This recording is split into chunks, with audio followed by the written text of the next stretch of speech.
Congress party के कार्यकर्ताओं की बैठक परिधि गृह बिलासपुर में संपन्न हुई। बैठक की अध्यक्षता पूर्व जिला अध्यक्ष युवा कांग्रेस आशीष ठाकुर ने की। इस अवसर पर हिमुंडा के निदेशक जितेंद्र चंदेल, जिला महिला बाल विकास निगम की अध्यक्ष तृप्ता ठाकुर, जिला परिषद सदस्य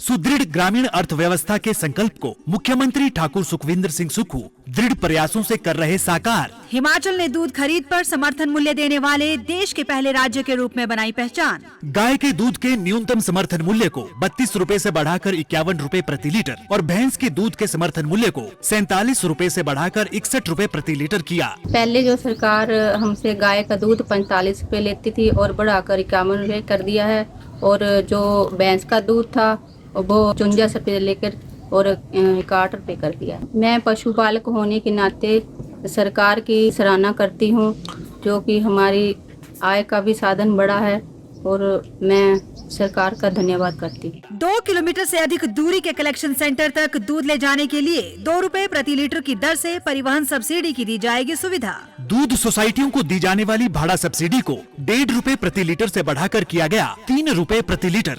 10,73,27,000 रुपए से कांगड़ा, मंडी, शिमला, सिरमौर और सोलन जिले में डेयरी क्षेत्र का किया जाएगा विकास। नाहन, नालागढ़, मौल और रोहडू में 20,000 लीटर प्रतिदिन क्षमता के नए 4 संयंत्र और 2 मिल्क चिलिंग सेंटर ऊना और हमीरपुर में किए जाएंगे स्थापित। मिल्क फेड में दूध की खरीद कार्य को पूरी तरह से किया जाएगा डिजिटल। किसानों के मान, सम्मान और स्वाभिमान का रखा जा रहा ख्याल सरकार की योजनाओं से खुल रहे हैं। उनके लिए खुशहाली के नए द्वार। सूचना एवं जनसंपर्क विभाग हिमाचल प्रदेश सरकार द्वारा जनहित में जारी।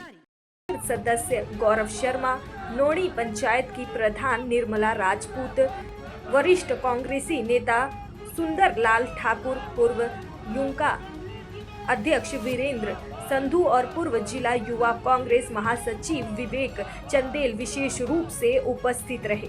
आपको बता दें कि बैठक के उपरांत कांग्रेस कार्यकर्ताओं ने परिधि गृह से शहीदी स्मारक तक रोष रैली निकाली। रैली के दौरान कार्यकर्ताओं ने केंद्र सरकार के खिलाफ जमकर नारेबाजी की और केंद्र की नीतियों को जन विरोधी बताया। हिमुंडा के निदेशक जितेंद्र चंदेल ने पत्रकारों से बातचीत करते हुए कहा कि जब से देश में भाजपा की सरकार आई है, तब से कांग्रेस नेताओं को जांच एजेंसियों के माध्यम से प्रताड़ित किया जा रहा है। उन्होंने कहा कि केंद्र सरकार लगातार सीबीआई, ईडी जैसे एजेंसियों का दुरुपयोग कर रही है। उन्होंने बताया कि वर्ष 2012 में भाजपा नेता सुब्रमण्यम स्वामी ने नेशनल हेराल्ड केस में मामला दर्ज करवाया था, लेकिन बाद में उन्हें स्वयं इसे दिल्ली कोर्ट से वापस ले लिया।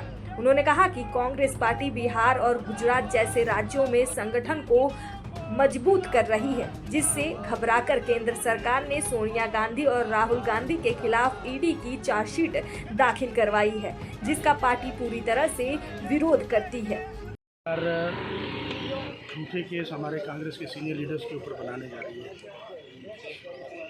जिस मामले को लेकर आज ईडी अपनी चार्जशीट हमारे नेता राहुल गांधी और सोनिया गांधी के खिलाफ चार्जशीट कोर्ट में पेश करने जा रहे हैं, एक झूठा केस है। इस केस में ना तो कोई पैसे की ट्रांजैक्शन हुई है, ना तो लिया गया है, ना दिया गया है। और ये जो अखबार है, ये आज़ादी से पहले जब अंग्रेज़ हिंदुस्तान में हमारे जो स्वतंत्रता आंदोलन जो लोग लड़ रहे थे, उनकी न्यूज़ें जो है लोगों तक नहीं पहुंचती थी, तो जवाहरलाल नेहरू जी ने इस अखबार का जो स्थापना की थी। और आज देश को आज़ाद हुए कितने साल हो गए, ये अखबार शायद 1937 के आसपास जो है इसकी स्थापना जो है वो दिल्ली में की गई थी। जवाहरलाल नेहरू, मैं एक किसी अखबार में पढ़ रहा था, एक पत्रिका में पढ़ रहा था, 1947 में जब देश आज़ाद हुआ तो जवाहरलाल नेहरू की जो सारी संपत्ति थी वो 200 करोड़ के लगभग थी, और उसमें से जवाहरलाल नेहरू जी ने 98% प्रॉपर्टी देश को दे दी थी। तो लगभग 192 करोड़ की प्रॉपर्टी जो उसकी निजी प्रॉपर्टी थी, उन्होंने देश के लिए दे दी थी। मैं आज के जो हमारे देश के प्रधानमंत्री या दूसरे जो सरकार में लोग हैं, मैं उनसे पूछना चाहता हूँ, एक तो देश की आज़ादी कराने में आपकी पार्टी का क्या योगदान रहा? आपके कौन कौन से नेता जिन्होंने देश को आज़ाद करने के लिए अपनी जो कुर्बानियाँ दी या जेल में गए?